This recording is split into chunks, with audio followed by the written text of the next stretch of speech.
School can be so boring, closed inside the four walls of a stuffy classroom, being lectured to by a teacher who probably wishes they were at home watching the latest episode of This Is Us.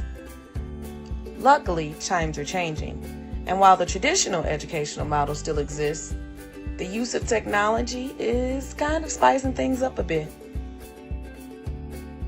Informal education is the wise, respectful, and spontaneous process of cultivating learning through conversation, exploration, and enlargement of experience.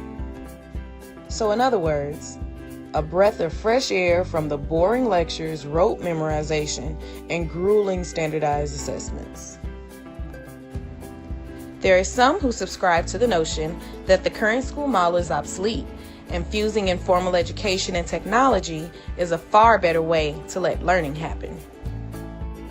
Some of the ways technology can be used in informal education include, but aren't limited to, ebooks, YouTube, and taking online courses.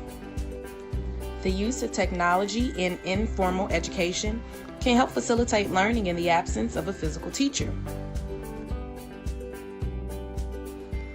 It connects students to other people and multiple sources of information, which ultimately can aid in cultivating communities and relationships globally.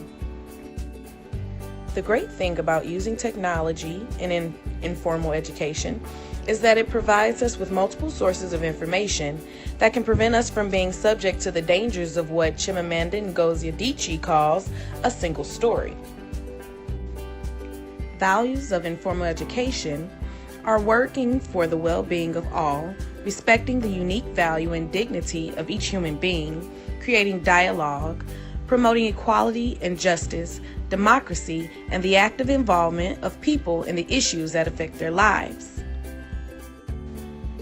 And in order for us to be effective in living out these values, then we must engage with all the stories of a place and that person.